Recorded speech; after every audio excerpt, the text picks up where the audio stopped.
सनातन धर्म में हमेशा एक विवाद का विषय रहा है कि हमारे देवता कौन हैं, किन की पूजा होनी चाहिए, किन की आराधना होनी चाहिए, किसका क्या महात्म्य है। और इस विवाद को खत्म करने के लिए श्री शंकराचार्य जी ने आराध्य देवताओं के ऊपर एक धर्म संसद की, और उस धर्म संसद में आग्रह करने के बाद निग्रहाचार्य जी, क्योंकि बड़ा स्नेह उनका मिलता रहता है, उन्होंने कामाख्या में होते हुए भी अपना व्याख्यान भेजा, और उस व्याख्यान के आधार पर मुझे लगता है कि वो सारे संशय खत्म हो जाते हैं जो हमारे आराध्य देवताओं को लेकर है। और उनका ये वीडियो, यह वक्तव्य सभी को देखना, सुनना और समझना चाहिए। आइए देखते हैं निग्रहाचार्य जी ने क्या कहा।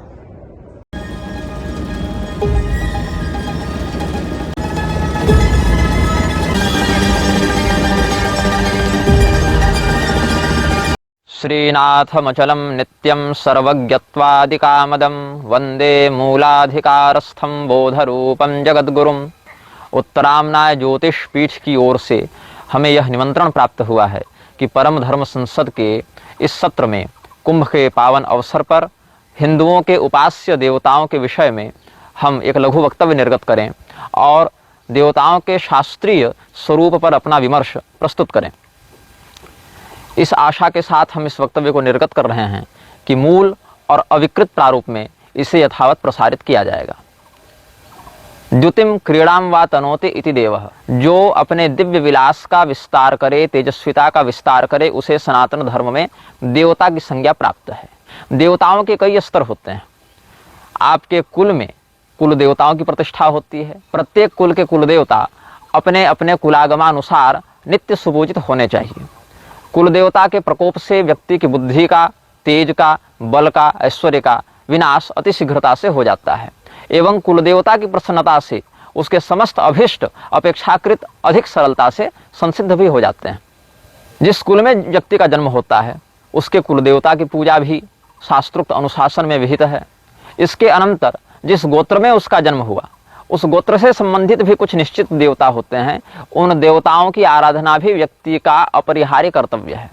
तो कुल देवता, फिर गोत्र के देवता, इसके अतिरिक्त जिस ग्राम में वह रहता है उस ग्राम से संबंधित भी कुछ देव शक्तियां होती हैं जिन्हें ग्राम देवता कहा जाता है। तो कुल देवता, गोत्र देवता, ग्राम देवता। इसके बाद होता है स्थान क्षेत्र देवता का। क्षेत्र विशेष के जो अधिष्ठाता देवता होते हैं, जैसे अविमुक्त क्षेत्र के भगवान विश्वनाथ जी हैं और वहाँ के रक्षक भगवान काल भैरव हैं। ऐसे ही प्रयागराज में भगवान वेणी माधव प्रतिष्ठित हैं। अलग अलग स्थानों पर अलग अलग देवताओं का क्षेत्राधिपत्य भी प्राप्त होता है। तो ये क्षेत्र देवता हो गए। अंत में संप्रदाय दीक्षा परंपरा के परमेष्ट देवता, जो आपके इष्ट देवता हैं, परम इष्ट हैं, उनकी प्रतिष्ठा भी होती है। तो ये सब अलग अलग प्रकार से देवताओं के विभाजन में शास्त्रों ने उपदेश किया है। अब देवता कितने प्रकार के हैं, इसके विषय में बहुत प्रकार के विवाद चल रहे हैं। सर्वप्रथम यह समझना चाहिए, देवता एक ही है, वह है परमात्मा। एको ह देवः प्रदिशोऽनु सर्वाः पूर्वे ह जातः सौगर्भे यमतः स एव जातः स जनिष्यमाणः प्रत्यञ्जनास्तिष्ठति सर्वतो मुखः। ऐसा वेद का मत है। भगवान वेद यह कहते हैं कि एक ही देवता समस्त विश्व में व्याप्त होकर, समस्त चराचर में व्याप्त होकर सर्वतोमुख भाव से विचरण करता है। अब वह देवता कौन है, इसके विषय में संप्रदाय भेद से अनुभव भेद, उपासना भेद हो जाता है। कहीं कहते हैं एको रुद्रो न द्वितीयाय तस्मै यईमान लोकानीशत ईशनी भी। रुद्र ही एकमात्र देवता है, अन्य कोई नहीं। अन्य मत में कहते हैं निष्कलंको निरंजनो निर्विकल्पो निराख्यातः शुद्धो देव एको नारायणो न द्वितीयोस्ति कश्चित। तो वहाँ भगवान नारायण को ही एकमात्र देवता बताया गया। ऐसे ही अहम ब्रह्मस्वरूपिणी मत्तः प्रकृति पुरुषात्मकं जगत शून्यं चा शून्यं च, इस मत में भगवती की ही एकमात्र प्रतिष्ठा होती है। वस्तुतः भाव इतना ही है, सनातनी जगदम्बिका विस्तृत और नित्या होने से सनातनी कहलाती हैं। भगवान परब्रह्म ही विश्वव्यापी होकर विष्णु कहलाते हैं, विषधातु प्रवेशनात् इत्यादि के मत से। और उत्तम दुखम द्रावयति इति रुद्रः, इस अर्थ से वह परमात्मा दुख का द्रावण करने से, कष्ट का निवारण करने से रुद्र कहलाते हैं। ऐसे ही भाव से अन्यान्य देवताओं के भी तत्व का निरूपण समझा जाना चाहिए। ब्रह्म वैवर्त पुराण से हम सनातनी शब्द की कुछ परिभाषाएं यहाँ व्यक्त करेंगे। सर्वकाले सना प्रोक्ता विद्यमाने तनीति च सर्वत्र सर्वकालेषु विद्यमाना सनातनी निर्गुणस्य च नित्यस्य वाचकश्च सनातनः सदा नित्या निर्गुणाया कीर्तिता सा सनातनी। ब्राह्मी शक्ति, परब्रह्म की शक्ति, मूल प्रकृति को सनातनी क्यों कहा जाता है? सर्वकाल में, कालातीतावस्था में, सर्वकाल में जो स्थित हैं, अव्याहत भाव से स्थित हैं, उस तत्व को सनातन शब्द, सनातनी शब्द लिंग भेद से निष्पन्न होता है। तो सर्वत्र स्थित होने से, सर्वकाल में स्थित होने से परमात्मा को सनातन कहा जाता है। गुणातीत होने से परमात्मा को सनातन कहा जाता है। अविनाशी होने से परमात्मा को सनातन कहा जाता है। और उन्हीं परमात्मा की जो अभिव्यंजिका शक्ति हैं उनको सनातनी कहा जाता है। भगवान श्री कृष्ण के परब्रह्म स्वरूप का निरूपण करते हुए अर्जुन ने भी कहा है सनातनस्त्वं पुरुषो मतो में। अब वही सनातन परब्रह्म अलग अलग स्वरूपों में स्वयं को अभिव्यक्त करते हैं। परमात्मा के दो रूप शास्त्रों में बहुत स्पष्टता से बताए गए हैं। उनमें से एक रूप को परब्रह्म कहा जाता है, दूसरे रूप को शब्द ब्रह्म कहा जाता है। द्वे ब्रह्मणि वेदितव्ये शब्द ब्रह्म परंचयत शब्द ब्रह्म नरो ज्ञात्वा परम ब्रह्माधिगच्छति अथवा शाब्दे ब्रह्मणि निष्णातः परम ब्रह्माधिगच्छति। तो वह परमात्मा अपने आप को जब शाब्दिक रूप में अभिव्यक्त करते हैं, श्रुति वाक्य के रूप में अभिव्यक्त करते हैं, अलग अलग 50 वर्ण मात्रिकाओं के रूप में अभिव्यक्त करते हैं, तो प्रत्येक वर्ण मात्रिका से संबंधित अलग अलग देव स्वरूपों को धारण करते हैं। वर्णोद्धार तंत्र, वामकेश्वर तंत्र, स्वच्छंद तंत्र, कामधेनु तंत्र या सुतनु के द्वारा प्रोक्त कौथुम इत्यादि के प्रसंग में जहाँ शब्द ब्रह्म की परिभाषा बताई गई है, वहाँ अलग अलग वर्णों से संबंधित देव शक्तियों का भी आख्यान किया गया है, जिनका संकलन हमने धुरंधर संहिता के 9वें पटल में किया है। संक्षेपतः हम बता देते हैं आपको। अ, क, च, ट, त, प और य इतने वर्ग हैं वर्णों के। अकार से स्वर वर्ण का हम यहाँ पर अध्याहार कर सकते हैं। फिर स्पर्श वर्णों में क, च, ट, त, प इनकी प्रधानता से वर्गों का विभाजन किया गया है। फिर यकार से संबंधित शेष वर्णों का, यकार इत्यादि शेष वर्णों का अर्थ समझना चाहिए। तो इस प्रकार से सप्त मात्रिकाओं में 7 प्रकार के वर्ण विभाजित हैं। इसमें जो हमारे सनातन धर्म में 7 मात्रिकाएं बताई गई हैं, इन मात्रिकाओं के भी स्वरूप को इन व्यंजनों के माध्यम से, इन स्वरों के माध्यम से, वर्णों के माध्यम से अभिव्यक्त किया जाता है। तो सप्तास्युर मातरः सर्वाः कवर्गे कमलोद्भवा चवर्गे तु महेशानी टवर्गे तु कुमारिका नारायणी तवर्गे तु वाराही तु पवर्गिका ऐन्द्री चैव यवर्गस्था चामुंडा तु शवर्गिका एताः 7 महामात्रिः 7 लोक व्यवस्थिताः। अब अ से लेकर छ तक, संयोगी छ तक समस्त शब्दों को वर्ण कहा जाता है। इसमें ओंकार की प्रधानता से ही समस्त वर्ण अभिव्यंजित होते हैं। अकार में, उकार में, मकार में और अर्धमात्रा में अलग अलग देवताओं की प्रतिष्ठा है, जिनका सम्मिलित स्वरूप ओंकार कहलाता है। अकारो भगवान ब्रह्माप्युकारः स्याद हरिस्वयं मकारो भगवान रुद्रोप्यर्धमात्रा महेश्वरी। यह भी आगम का वचन प्राप्त होता है। अब इसमें किस किस वर्ण के कौन कौन से देवता हैं, इसके विषय में सबसे पहले हम स्पष्ट कर दें। अ से लेकर अह तक जितने भी स्वर हैं, जिनकी प्रधानता से 14 संख्या प्राप्त होती है, इनमें 14 मनु कहे गए हैं। स्वयंभुव, स्वारोचिस, उत्तम, रैवत, तामस, चाक्षुष, वैवस्वत, सावर्णी, ब्रह्म सावर्णी, रुद्र सावर्णी, दक्ष सावर्णी, धर्म सावर्णी, रुचि और भूति। इस प्रकार के 14 मनु की बात होती है स्वर वर्ण के अधिष्ठाता देवताओं के रूप में। तो मनु के पद पर जो प्रतिष्ठित हमारे शासक गण हैं, वो भी देवता की ही कोटि में आते हैं, उनका भी पूजन देववत ही होता है। फिर क से लेकर ह तक जो 33 वर्ण हैं, उनमें क से लेकर ठ तक 12 वर्णों के अधिष्ठाता 12 आदित्य होते हैं। धाता, मित्र, अर्यमा, शक्र, वरुण, अंशु, भग, विवस्वान, पूषा, सविता, त्वष्टा और विष्णु। ये 12 आदित्य जो हैं वो भगवान विष्णु के ही 12 विस्तृत स्वरूप हैं। तो भगवान यह भी कहते हैं आदित्यानाम अहम विष्णु हूं। तो भगवान परब्रह्म के वैष्णवी तेज से ये 12 आदित्य प्रकट होते हैं, जो क से लेकर ठ तक के वर्णों के अधिष्ठाता होते हैं। और ड से लेकर ब तक 11 वर्ण हैं, वहां पर रौद्री शक्ति का विस्तार होता है। कपाली, पिंगल, भीम, विरूपाक्ष, विरोहित, अजक, शासन, शास्ता, शंभु, चंड और भव, इन नाम के जो एकादश रुद्र हैं वो शांकरी शक्ति के विस्तार समझे जाने चाहिए। इसके बाद ब्राह्मी शक्ति के विस्तार में अष्ट वसुओं की बात होती है, जो ध्रुव, घोर, सोम, आप, नल, अनिल, प्रत्युष और प्रभास। तो ये जो हैं अनल, अनिल, प्रत्युष, प्रभास, ध्रुव, सोम, घोर, आप, कहीं कहीं द्रोण इत्यादि, द्यौ इत्यादि वसुओं के भी नाम आते हैं मनवंतर भेद से। तो ये समझना चाहिए कि ये जो अष्ट वसु हैं ये भ से लेकर मूर्धन्य श तक जो 8 वर्ण हैं उनके स्वामी होते हैं, और अंत में स, दंत स और ह, ये जो 2 वर्ण बच जाते हैं उनके अधिष्ठाता अश्विनी कुमार होते हैं। यही 33 देवताओं की बात सनातन धर्म के एक पक्ष में देखने को मिलती है, जिसमें ब्राह्मी शक्ति से अष्ट वसु, रौद्री शक्ति से एकादश रुद्र, रुद्राणाम शंकरश्चास्मि, शांकरी शक्ति से, और वैष्णवी शक्ति से द्वादशादित्य की बात होती है। तो 12 आदित्य, 11 रुद्र और 8 वसु, इस प्रकार से 31 और 2 अश्विनी कुमार, नासत्य और दस्र नाम के 2 अश्विनी कुमार, इनको मिलाकर संख्या हो जाती है 33। तो ये 33 कोटि शब्द जो है वह कोटि का अर्थ है करोड़ और कोटि का अर्थ है प्रकार, दोनों बातें हैं।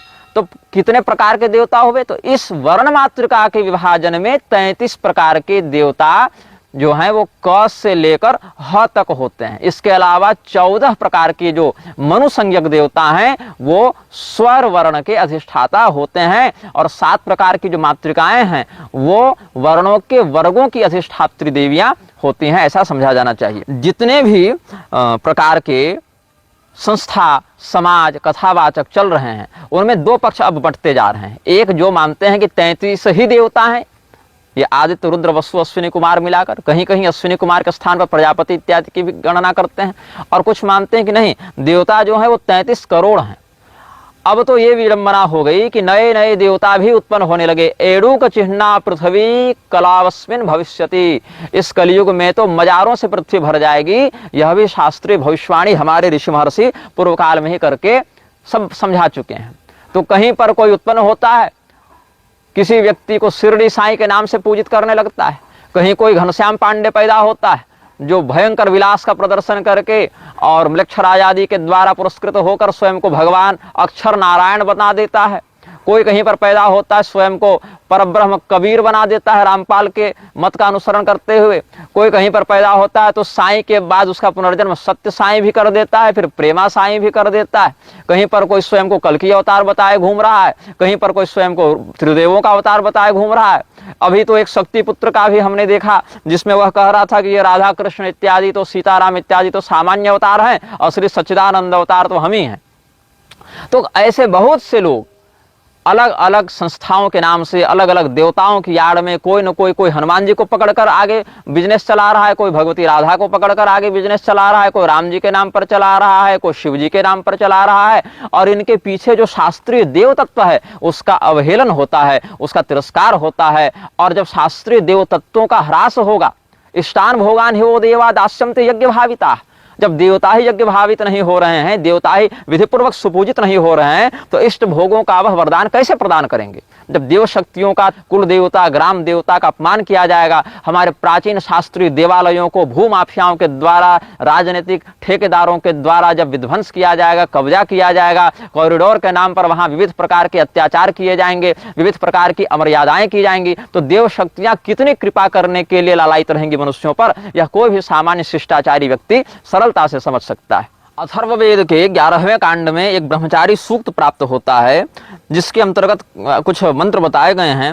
मैं आपको सरलता से बताता हूं। ब्रह्मचारणम पितरो देवजनाः पृथक देवा अनुसंयन्ति सर्वे गंधर्वा एन मनवायं त्रयस्त्रिंशत्शताः षट्सहस्राः सर्वांत सदेवांस तपसा पिपरति। देव, पितर, गंधर्व ये सब ब्रह्मचारी का अनुसरण करते हैं।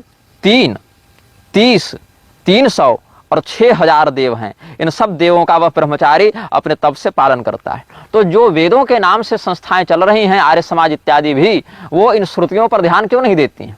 वो इन श्रुतियों का प्रमाण क्यों नहीं स्वीकार करती हैं? क्योंकि वो संस्थाएं वेद पोषण के लिए नहीं, वेद शोषण के लिए प्रवर्तित हुई हैं। जिस प्रकार से भगवान हनुमान जी जब लंका में प्रविष्ट हुए तो क्या देखते हैं कि यहाँ के तो राक्षस भी ब्रह्म राक्षस कोटि के थे ना, तो ऋग्वेद इत्यादि का पारायण कर रहे हैं, प्रातः काल स्वाध्याय कर रहे हैं, लेकिन उन राक्षसों की वास्तविकता क्या थी? अपने घर में बैठकर वेद के नाम पर खूब डंका पीट रहे हैं, और बाहर ते बहुविधि त्रासई देश निकासई जो कह वेद पुराणा, ये विधि हो धर्म की हानि। तो इस प्रकार से यह देखना चाहिए कि वेद के, पुराण के, तंत्र के नाम पर जो व्यक्ति अपने व्यक्तित्व को चमकाने का प्रयास कर रहा है वह वास्तव में शास्त्रनिष्ठ होकर कर रहा है या उन परंपराओं का दोहन करके, व्यवसायीकरण करके उनके नाम पर अपनी मनमौजी विकृति को प्रसारित कर रहा है? विकृति को प्रसारित कर रहा है तो वह शास्त्रापराधी होकर दंड्य होता है, दंडित होना चाहिए। और अगर वह शास्त्रानुसार, शास्त्रानुकूल मर्यादा के अनुसार चलते हुए शास्त्र पोषण कर रहा है तो सज्जनों के समाज में उसकी प्रतिष्ठा होनी चाहिए, उसका यशोवर्धन होना चाहिए। वेदों में जो पंचविंश ब्राह्मण की बात है वहां पर आपको अध्याय 10 और अध्याय 24 का अध्ययन करना चाहिए। त्रयस्त्रिंशस्यायतनम त्रयस्त्रिंशत् देवता प्रजापतिश्चतुस्त्रिंशत् एतदेव त्रयस्त्रिंशस्यायतनमेषास्य बंधुता आयतनवान। क्या कहते हैं? 33 देवताओं के बाद प्रजापति को 34वें देवता के रूप में स्थापित किया गया है अध्याय 10 में, पंचविंश ब्राह्मण में। तो जो लोग यह कहते हैं कि देवता 33 ही हैं, उसके अधिक नहीं होने चाहिए, उनको इस श्रुति का बाध करने का दुस्साहस करना पड़ेगा, क्योंकि प्रजापति चतुस्त्रिंशत् एतदेव ऐसा कहते हैं, तो 34वां देवता कैसे हो गए वहां पर? ऐसे ही प्रयाजानुयाजोपयाज विधान से, जहां पर मैत्रायणी संहिता में यज्ञ विधान बताया गया है 3रे कांड के 10वें प्रपाठक में, वहां पर भी अभिष्ट सिद्धि को प्रदान करने वाले इष्टान भोगान हिवो देवा दास्यन्ति यज्ञ भाविता के मत के अनुसार प्रयाज, अनुयाज, उपयाज के 11 प्रभेद होते हैं, और उन 11 के त्रिगुणित भेद के एक एक अधिष्ठाता देवता होते हैं। तो यह भी 33 देवता प्राप्त होते हैं। एकादश प्रयाजा, एकादशानुयाजा, एकादशोपयाज तत्त्रयस्त्रिंशत् देवता स्ता एवास्यैताभिरभिष्टा प्रीता भवन्ति। और मत्स्य पुराण के 126वें अध्याय में कहते हैं त्रयश्च त्रिंशता सार्धम त्रयस्त्रिंशत् छतानि तु त्रयस्त्रिंशत् सहस्राणि देवा सोमम पिबन्ति वै। सोमपान करने वाले देवताओं की संख्या 3 भी है, 30 भी है, 333 भी है, और उधर 3300 भी है, 33,000 भी है। इस प्रकार से शतानि, सहस्राणि, इन प्रकार के शब्दों का आप क्या अर्थ लगाएंगे अगर केवल 33 पर आरूढ़ हो जाएंगे तो? और भी आपको सतपथ ब्राह्मण इत्यादि से भी कुछ प्रमाण कहते हैं। त्रयस्त्रिंशत् ग्रहा भवन्ति त्रयस्त्रिंशत् वै सर्वा देवता। 33 प्रकार के ग्रह होते हैं और 33 प्रकार के सभी देवता होते हैं। तो ग्रह तो नवग्रह हैं, नवग्रह मंडल में पूजन होता है। जो आपके कर्म प्रारब्ध का फल प्रदान करने में समर्थ प्राकृतिक तत्व हैं उनकी भी ग्रह संज्ञा हो जाती है। इसीलिए राहु केतु इत्यादि भले भौतिक रूप से दृष्टिगोचर न हो, लेकिन कर्म फलदातृत्वेन उनकी ग्रह रूप में प्रतिष्ठा होती है। तो इस प्रकार से कर्म फल प्रदान करने के सामर्थ्य के अनुसार 33 प्रकार के ग्रहों की भी बात श्रुति में प्राप्त होती है। पूतना इत्यादि बालग्रह भी कहे जाते हैं, जो कि बालकों के लिए अरिष्ट का व्यवहार करते हैं। अब कहीं कहीं शारीरिक तत्वों को भी, अंगों को भी, अंतःकरण, बाह्यकरण आदि की भी देवता संज्ञा हो जाती है, जो कि जैमिनीय ब्राह्मण में 3रे कांड में आपको प्रमाण मिलेगा। 10 हाथ की अंगुलियां, 10 पैर की अंगुलियां, 10 प्राण, मन, वाणी, हृदय, ऐसे करके भी 33 देवताओं की बात 33 तत्वों के अनुसार होती है। 10 हस्त्यांगुलयो 10 पद्या 10 प्राणा मनोवाग हृदयम तत्त्रयस्त्रिंशत्, यह भी 33 शब्द का एक भाव प्राप्त होता है। और गणेश पुराण के उपासना खंड से हम प्रमाण देंगे, जहां पर 33 कोटि शब्द का प्रयोग हुआ है। स्कंद भगवान ने देवव्रत करके, गणपति पूजन करके जिस राक्षस को मारा, वो राक्षस 33 कोटि देवताओं के द्वारा भी अवध्य था, मारा नहीं जा सकता था। ऐसा उपासना खंड में देखिए आप। त्रयस्त्रिंशत् कोटि सुरैरवध्यो सौ महासुरः स्कंदेन निहतः संख्ये देवव्रत प्रभावतः। बृहद देवता जो महर्षि शौनक का बड़ा प्रधान और सम्मान्य ग्रंथ है, जहां पर वैदिक देवताओं की बड़ी सुंदर और प्रामाणिक चर्चा की गई है, वहां प्रथम अध्याय में ही आप देवताओं का चरित्र देखें तो यैस्त्वग्निरंद्रः सोमश्च वायुः सूर्यो बृहस्पति चंद्रोऽथ विष्णुः पर्जन्यः पूषा चाप्रिभवोऽश्विनौ रोदसी मरुतो देवाः पृथिव्यापः प्रजापतिः देवौ च मित्रावरणो पृथक् सह चतावुभौ विश्वे च देवाः सविता त्वष्टा वै रूपकृन्मतः। अग्निपुराण में देखिए अध्याय 215 में ब्रह्मा अग्निवायु सूर्याश्च देवताः परिकीर्तिताः। तो जो लोग केवल 33 संख्या पर ही रूढ़ हो जाते हैं कि इतने ही देवता होंगे, वो भगवान गणपति का पूजन करेंगे कि नहीं करेंगे, यमराज का पूजन करेंगे कि नहीं, कुमार कार्तिकेय का पूजन करेंगे कि नहीं, भगवती दुर्गा का पूजन करेंगे कि नहीं, अलग अलग देवताओं का, कुबेर जी का पूजन करते हैं कि नहीं। तो ये सब जो लोकपालगत देवता हैं, दिक्पालगत देवता हैं, पंच देवता हैं, जो आज्य भाग के अधिष्ठाता देवता होते हैं, जो आप यज्ञ मंडप में तोरण और स्तंभ के अधिष्ठाता देवताओं का भी पूजन करते हैं, उन समस्त देवताओं को इन 33 की संख्या में कैसे सम्मिलित किया जा सकता है? यह संभव ही नहीं है। यहाँ पर भी हनुमान जी हैं, सुदर्शन चक्र हैं, और विश्वक्सेन भगवान हैं, नंदीश्वर भगवान हैं, मरुदगण 49 प्रकार के होते हैं, ब्रह्मांड पुराण के अनुसार 49 प्रकार के अग्नि तत्व भी होते हैं, 56 प्रकार के विश्वदेव होते हैं, कहीं कहीं 10 भी संख्या बताई गई है। तो आप वेद का ही अनुसरण करें तो अग्निर्देवता, वातो देवता, सूर्यो देवता, चंद्रमा देवता, वसवो देवता, रुद्रा देवता, आदित्या देवता, मरुतो देवता, विश्वे देवा देवता, बृहस्पतिर देवता, इंद्रो देवता, वरुणो देवता। तो विश्वे देवा देवता और मरुतो देवता में ही संख्या मिलाकर आपकी 56 और 49 जोड़ लीजिए तो शताधिक हो जाती है। 64 प्रकार के भैरव, उनकी योगिनियां, तो इनके गणों को देखें तो आप इनकी संख्या को अनंत ही माने, तो अनंता वे देवा ऐसा समझा जाना चाहिए। और ये जो 33 प्रकार के देवता हैं, ये भी सहस्र गुणित, लक्ष गुणित, कोटि गुणित हो गए हैं, ऐसा प्रमाण स्कंद पुराण के अरुणाचल महात्म्य में प्राप्त होता है। अत्र देवास्त्रयस्त्रिंशत् पुरा कृत्वा प्रदक्षिणाम प्रत्यहम मार्गमासीनाः प्रत्येकम कोटिताम गताः आदित्याद्या ग्रहाः सर्वे पुरा कृत्वा प्रदक्षिणाम संपूर्ण जगति भागे सर्वे ग्रहपताम गताः।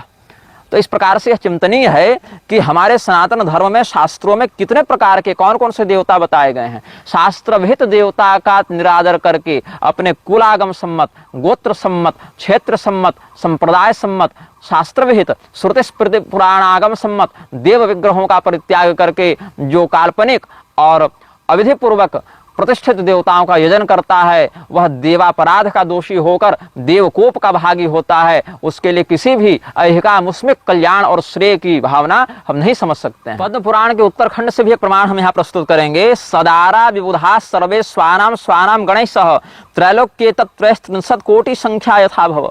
अपनी पत्नियों के साथ भी, अपने संततियों के साथ भी, अपने पार्षदों के साथ भी देवताओं की संख्या समझी जानी चाहिए। आप अधिदेवता मंडल, प्रत्यधिदेवता मंडल, गण देवता मंडल, वास्तु मंडल इत्यादि में देखें कितने प्रकार के देवता होते हैं। ये केवल वेदी मंडल अर्चन से ही आपको स्पष्ट हो जाएगा। तो जो गण देवता हैं उनमें आदित्यास्तुषिता, विश्व साध्या, भास्वर, मारुता, महाराजिक, रुद्राश्च, वसवो गण देवता।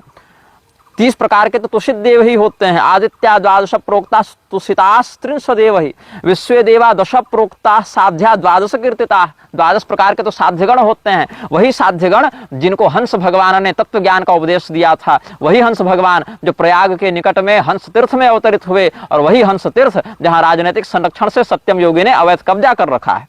आभा स्वराश चतुष्षष्टिर्वाता 50 दूनका, वाता 50 दूनका। मरुदगण जो हैं वायु तत्व के अधिष्ठान में जो आते हैं वो 49 प्रकार के हैं। महाराज का नामानुद्वेशते विंशतिस्तथा 220 तो महाराजिक गण देवता होते हैं। रुद्रा एकादश प्रोक्ता वसुष्टौ समीरता, 11 रुद्र, 8 वसु, तो कितने देवता हो गए?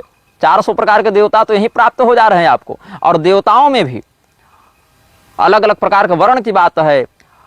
आदित्याः क्षत्रियास्तेषां विशश्च मरुतस्तथा अश्विनौ स्मृतौ शूद्रौ तपस्युग्रे समास्थितौ स्मृतास्त्वांगिरसा देवा ब्राह्मणा इति निश्चयः इत्येतत् सर्वदेवानां चातुर्वर्ण्यं प्रकीर्तितम्। ऐसा महाभारत के मोक्ष धर्म पर्व में भी प्राप्त होता है। या यस्याभिमता पुंसः साहितस्यैव देवता किंतु कार्य विशेषेण पूजिता निष्ठदा नृणां विशेषात् सर्वदा नायं नियमो ह्यन्यथा नृपाः।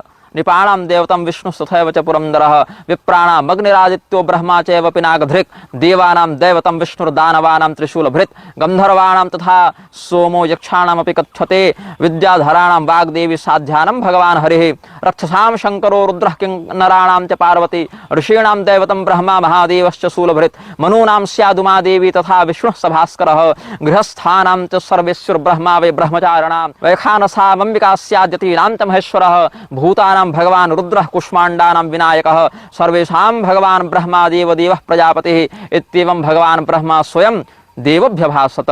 ऐसा कुर्म पुराण में वचन प्राप्त होता है। जिस भी प्रकार के देवता के प्रति आपकी सहज भावना स्थापित हो, शास्त्रविहित परंपरा का अनुसरण करते हुए, वह सामान्यतः आपके इष्ट देवता के रूप में स्थापित हो जाते हैं। यह भी एक कुर्म पुराणोक्त वचन प्राप्त होता है। फिर अलग अलग संप्रदाय, अलग अलग वर्ण, अलग अलग आश्रम, अलग अलग अनुष्ठान विशेष से भी देवताओं के स्वरूप में भेद प्राप्त होता है। किंतु यह समझना चाहिए कि परम आराध्य, परम पूज्य, परमादरणीय, परमेष्ठ तो केवल परब्रह्म ही हैं। परमात्मा के अतिरिक्त कोई भी अन्य तत्व, ब्रह्मेतर तत्व आराध्य नहीं होता है। यही कारण है कि अलग अलग क्रियाकाल निमित्तानुष्ठान के अनुसार परमात्मा ही स्वयं को अलग अलग गुण, अधिष्ठान, क्रिया कर्म के अधिष्ठाता के रूप में अभिव्यक्त करके ब्रह्मा, विष्णु, गणपति, रुद्र, सूर्य, दुर्गा, इंद्र, वरुण, अश्विनी कुमार इत्यादि स्वरूपों में प्रकट करते हैं। इनमें भी गृहस्थों के लिए सामान्यतः पंचदेवता और उनके अवतार ही पूजनीय हैं